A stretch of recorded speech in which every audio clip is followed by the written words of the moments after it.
You're listening to the Best Morning Routine Ever podcast, the show that proves no one stumbles upon success ever.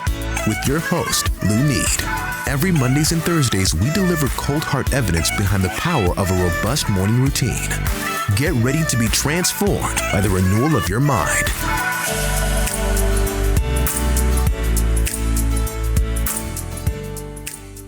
Hello, morning enthusiasts. Welcome to the Best Morning Routine Ever podcast. I am your host, Looney Lewis, and today I have the honor of introducing a very special guest, not one, but two very special guests to the show. Today, I have with me Charlie Hartwell and Maureen Pelton. They are both successful entrepreneurs, and today I want to bring them on so that they can talk about how to break free and shift into embodied living. And just that intrinsic and being ignited internally. And so with no further ado, Charlie, Maureen, welcome to the show. Thank you for having us. Yeah, thanks for having us on the podcast. It is my pleasure. Please go ahead, tell us a little bit about your journey so far, your story. Okay, well, so I'll start with me. I am a social scientist who started in the corporate world doing executive coaching and organizational development, and found that I was spending most of my time leading successful people from their heads to their hearts. And because of my own personal experience, I got involved 37 years ago with yoga and meditation and human flourishing is what I would call it, which evolved into embodiment work, really showing up now in the present, fully alive and flourishing and authentic. And so that's basically been the focus of my work, which I'm a meanderer. So I taught at universities, I worked in healthcare, I've worked in the corporate world, all around this passion and this purpose of creating a new world. And it led me to His Holiness, the Dalai Lama, the Mind and Life Institute, and Richie Davidson at the University of Wisconsin, where I went to school, and the science of contemplative practice and kindness and compassion. And when I met Charlie, who can tell you his story, we are partners, business partners, and we're a married couple. But when he came into my life, I led him to this world of all of the science around human flourishing, well-being, and contemplative practice. And how do we bring that through application, scientifically valid, scalable application to the masses? So Charlie can take over your story. Yeah. So I'm kind of about transformation, authentic leadership, innovation, and change. I've worked in 16 different industries in my career. I'm a Harvard Business School educated person who served as, I've worked in big companies, I've worked in small companies, domestically, internationally, nonprofit, for-profit. And then, as Maureen said, about 11 years ago, she introduced me to the Mind and Life Institute, where I found these partners who I now work with, who were asking the question whether the science of contemplative practice had gotten to a point where there would be anything to invest in to bring that to scale. We created the Bridge Builders Collaborative, which is this group that I work with. We were sort of the first professional investors in the space of mindfulness, digital therapeutics, behavioral health, and we have spent the last 10 years sort of co-creating a new global industry around these concepts. We've invested in 16 startup companies, normally in sort of Series A financings. And we have, watched an entire ecosystem, global movement or industry, develop partly through our investment and partly because the world is ready to, for these kind of solutions. Yeah, I agree. The world is ready for more mindfulness. And that's what you are bringing in to the corporate world is mindfulness. And how is that received initially? Initially, people looked at me and I would go into corporate offices, and because I'm Harvard Business School educated, they thought I might have some credibility, but then they also looked at me like, what are you talking about?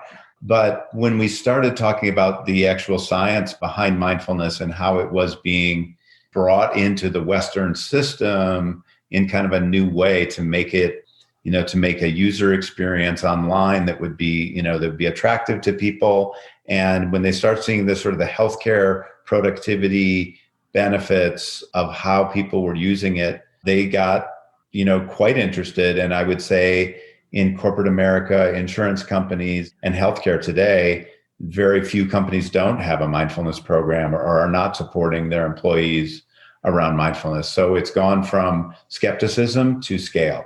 Right, because it's considered it's not tangible, right? It's more of a soft skill. So you've had to add the science to actually make it concrete, show how performance has improved because of it. Yes. Yes, and we use the analogy as well of how the physical fitness industry was created because, 40 years before this industry, there was science around physical fitness. And then people started, once the science got to a point, people started building companies to help bring physical fitness to scale. Corporations, it took a while. They bought into that. We made the analogy that mind fitness was analogous, and that it was actually part of, human fitness in general, to have both mental fitness, physical fitness, and, nutrition, et cetera, as part of how to support employees. Yeah, I love that analogy. It's almost like a holistic approach to it. Don't leave one piece out. And that's the most crucial piece too. And so, Maureen, as an executive coach and doing more so organizational psychology, you work with tons and tons of executives. What were some of the things you saw missing, right? When you met up with them, what was the recurring themes that okay, they can use this work, this mindful work? Yeah. So, 37 years ago when I started, a good way to describe it was they needed a holistic way of living. Mm-hmm. Back then we talked about work-life balance. We were starting to talk about wellness in terms of the physical wellness. And what I really saw was that these leaders and these organizations, or the executive team of these organizations, had an understanding the way they'd been living their life helped them to be successful, in quotes, okay? Successful financially, but they were not, they were pretty miserable in many other ways. So really looking at how do you bring them back to themselves and into their hearts and into their more balanced way of living, and how do we reevaluate what is their purpose? And because at that point, they were looking for a new purpose. And so having to reevaluate what is of value to them, and really having to look at their unconscious, their unconscious bias, their unconscious programming, their patterns, and make some choices and some changes. And it's not easy, it's messy, and it takes courage. But one example is I worked with an entrepreneur, this was many years ago, who was very successful, and he just was ready to walk away from it all. And he was able to do it in a very discerning and deliberate way. And he went off to be, a meditation teacher. He trained, and then he went on to work with a lot of executives and helping redefine their life and purpose. So I think what we're seeing today, because there are so many more meditators, is that people are starting to understand that it's meditation, mindfulness isn't just about focus and stress reduction and self-care. It's also, you get to a point where it's also about having an impact in the external world. And that's what I'm starting to see happen more, is that people are moving, and this is the embodiment piece, they're moving from being self-centered and using it for self-care, and moving now into collective care and community. Very nice. And for that collective approach to it is wholesome, and it helps everyone in large. Now, I don't imagine you are in these offices doing yoga sessions.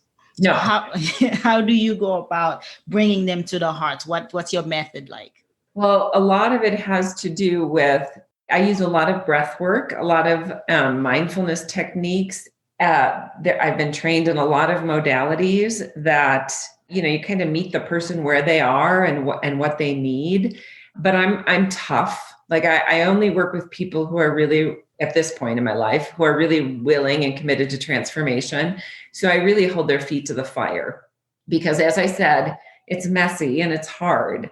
And I find that, when people are really changing and transforming and coming back into more of an authentic sense of self, the people around them that love them the most are resistant. I mean, unconsciously, but just, change is hard for the people around them. And so moving through that and being able to let go of their attachments, embrace what could emerge is a big part of my work, but that takes some tough conversations. Yeah, to introduce it to people where it's considered taboo. There's no time for the feelings. There's no time for that. Right. We need numbers. We need bottom line. Exactly. Return on investment. So it's really a courageous move in that space. And that's what makes you guys unique. So I want to learn a little bit more about bridge builders. So Charlie, if you can chime in a little bit and tell us why that is unique and what makes it unique. So I think our intention makes us unique. We have been pioneers in the space of mindfulness, digital therapeutics, which is FDA-approved software to treat actual conditions. We were, early in investing in behavioral health. As investors, we're solely dedicated to that space. Our goal for the first 7 years, as Maureen describes, we were investing in the gateway drugs to higher level of consciousness. We invested in several mindfulness companies. And a few years ago, when we saw that our portfolio companies had, 100 million meditators that weren't meditating, 10 years before, Maureen said, that it was time to go deeper. And so we have been looking at how do we invest in deeper models for behavioral health, mental health, social wellness, the psychedelics. How do we help people to transform, awaken, deal with conditioning or trauma? So we're solely dedicated to that space. We operate differently than like a venture capital fund in that we are a collaborative of people who all have a shared intention and want to work together collectively to both find and then add value to investments so that we can create enterprises that will impact at scale tens of or hundreds of millions of people around the world over the next several years.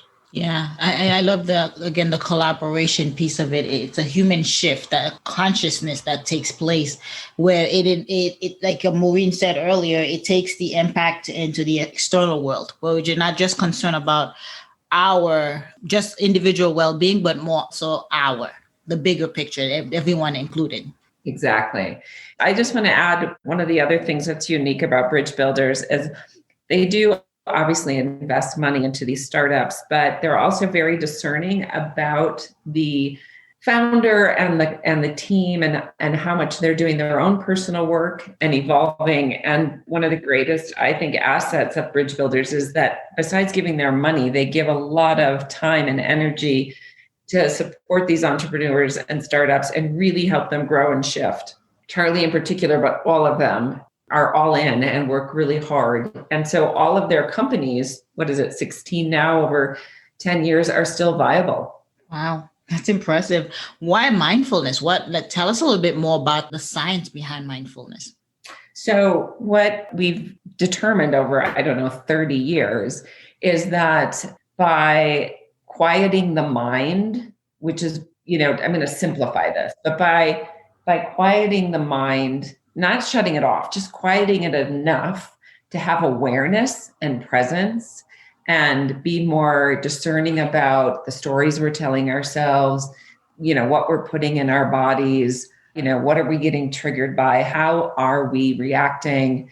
What are our emotions? Like emotional intelligence. We have them, we can feel them, we can name them, we can work with them. All of that is part of mindfulness. And in doing that, the science shows that people do become more focused. They do become more relaxed, less depressed.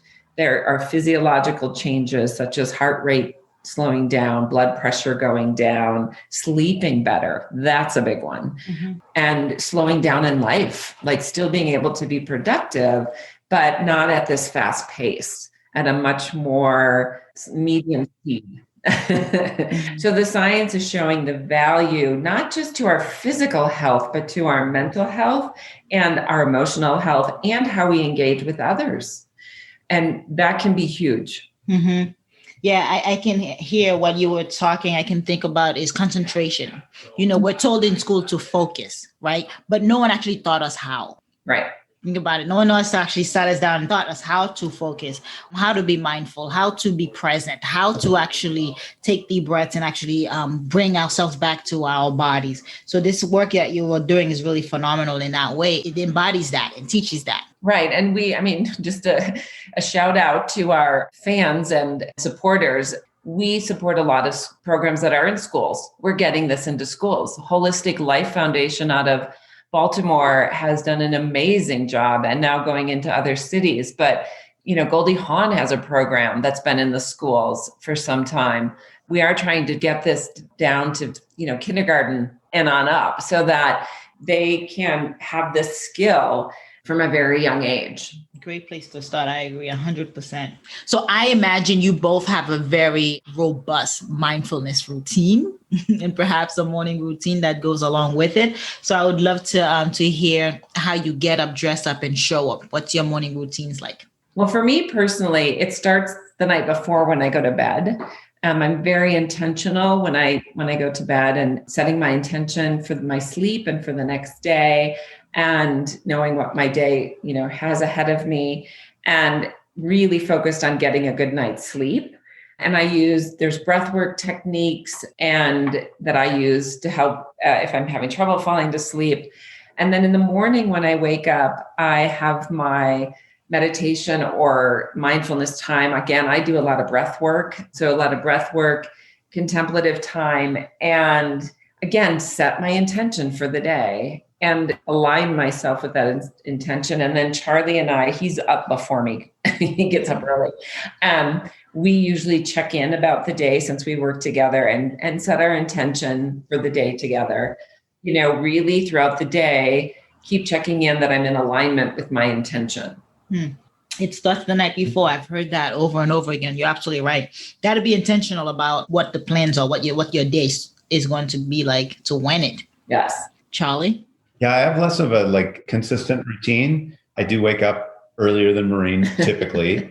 And morning for me is my most productive time. Mm-hmm. And because I work internationally, sometimes I will have, early morning calls, but I enjoy the time that Maureen and I have together to check in. I typically use Insight Timer in the morning as a way. It's a meditation app, that's one of our investments, but I've used it now, I think, over 1,400 days, over the last several years. It's just a consistent part of my morning. And then definitely coffee is part of my morning too. Gotta hydrate first thing in the morning. Now, I love the checking in that you guys do in the morning. I run a business with my husband as well, and I know there can be differences. How is your partnership, being married? How is that has inspired and kind of fueled this fire to give back and serve in the way you do?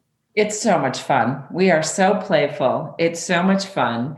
As Charlie would describe it, I am the wisdom, he's the method, which is a Buddhist concept that the feminine or the women are the wisdom and men are the method. So I have a lot of insight. I'm much more aware and observing and what's emerging. Like I said to him a couple of years ago, we need to go deeper. And that indeed did happen.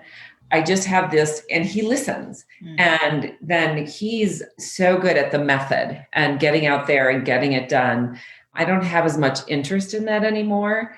So we balance each other really well. And when he asks for my insight and I give what I can, but I also say, you have insight. There are times when he has it. And then there are times when I have to say to him, don't push so hard, slow down. And so there's that balance of we just complement each other so much. But what's really important is we're very playful and we don't take each other anything too seriously. So that allows us to be in the flow more, I would say. But you say what? No, I think that captures it all. I think, the one other thing is that Maureen's wisdom is so multidimensional. And then I work in the third dimension of how do we get products and services out into the distribution systems on this planet so that we can, create change. And I just say, the other thing I just say is we're playful with work, we're playful with parenting, we're playful with kind of whatever we're doing. We just enjoy each other. And we enjoy, it's not like our life is segmented in different things. We're just on this journey together, and having a great time doing it. That's powerful, and enjoying each other's company and growing together, right? Because as you grow, your business will grow accordingly. Right. Absolutely. That's what we see. consistently. As the more people do their own work and grow, the more it's just a mystery. The more things happen that you could never even have imagined. Yeah, you have a beautiful quote on your website, and I want your insight on it because I've heard it before, and now that I have mindfulness experts on the show, I think you might be able to help me pick the bone off the meat type of thing. This quote on your website is, "We are energetic beings in physical forms having human experiences." I've heard this before, but what does it mean? Okay, so that's my quote. Well, I mean, I've said that for many years, and it is about embodiment. My experience personally, and with working with thousands of people, and this is why Charlie said I'm multidimensional, we are energy. And, quantum physics, quantum mechanics, science is showing us that, right? We are energy, and we do have this physical form that is of the earth. Our bodies are of the earth. The earth supports our physical form. And we're having these energetic beings coming through this physical form. We're having a human experience. And so this is the piece of being really grounded and embodied, because we all have our brilliance and we all have our purpose. And if we bring it through our bodies, I like to say, like Monet, one of my favorite artists, if he didn't have the canvas and the paintbrushes and the intention and committed the time, we would have never seen his beautiful art. It would have been in his imagination or his sense of being. And so, and I know a lot of people like this who are brilliant, but they can't ground it here. So the human experience is very, very important. And to understand that's what we're having, and how do we have our human flourishing in that experience. So it's not about the material world or the money or the accolades. It's about the flow and the connection and the community and the impact you're having and how you're impacted. And that's all on a human experience. And that is kind of the third dimensional world. And I really enjoy the multidimensional world. But if I didn't bring it through the body, through my human experience, I would kind of be living out in La La Land. Yeah. So the other interesting piece to this, and this is happening more and more with biofield science and subtle energy, is that this is the deeper piece, that our wellness isn't just mental and emotional and physical. It is also energetic. We are impacted energetically. We impact others. You can be in a really great space and you have lunch with your friend who's depressed, and you walk away from lunch and you feel depressed and you're like, why am I feeling this way? It's because energetically, you kind of resonated with your friend, and you have to get out of that energy and get back to that's theirs, not mine. I'm in this other space. And we're seeing more and more science around this and more understanding of this. And I hope to see even more, because it's real. Yeah. And you can see it as a psychologist, even doing the work, being in sessions with clients, you kind of absorb their energy, you absorb their work, and it's mentally exhausting. And so there has to be a channel where you actually access and get that out of your system. Exactly. To be healthy. So energy is where we are a bundle of energy. We are connected to the universe, and we feel that within our bodies. Like, you can think of someone and then they call you. Right. Again, take that to a different level, and people don't believe that. Or you could be thinking bad about somebody and that gets returned back to you. So it's scary. That's why I do loving kindness meditation, where I send out love to everyone, regardless. That way, the more you send out, the more you will get in return. You get what you send out, you give out, per se. Exactly. And also, that's why forgiveness is really, when you're able to forgive, it's really more for you than the other person, because you let it go. And loving kindness meditation is one of my favorites. It's so powerful. Absolutely. Man, this has been really insightful. I would love for you to tell us, how can we connect with you? How can we find Shifted Institute? Where can we connect with you? So you can find Shifted Institute. Our website is shifted.com. And then I'm a teacher on Insight Timer, so you can find me there. I do a lot of embodiment practices that are free. And then I have a course on conscious breathing. And then you can find Bridge Builders Collaborative at bbcollaborative.com. And both of us are on LinkedIn as well. Excellent. Yes. Thank you so much for sharing that. This has been insightful in looking at how we can incorporate mindfulness into corporate America, with the suits, and getting that into the world where it embodies a collectiveness instead of just individualistic mindset and an approach to healing. So I really appreciate both Charlie and Maureen for your time today. Yeah. Thank you for having us. Yeah. It's my pleasure. All right, morning enthusiasts, that's it for today's show. Thank you for tuning in. If you love the Best Morning Routine Ever podcast, we'd love to hear from you. So go ahead and subscribe, rate, and give a review on iTunes or Google Play. While you're at it, tell a friend about the show. Be sure to visit bestmorningroutineever.com and our Facebook group to join the conversation, access the show notes, and discover our fantastic free bonus content. Until next time,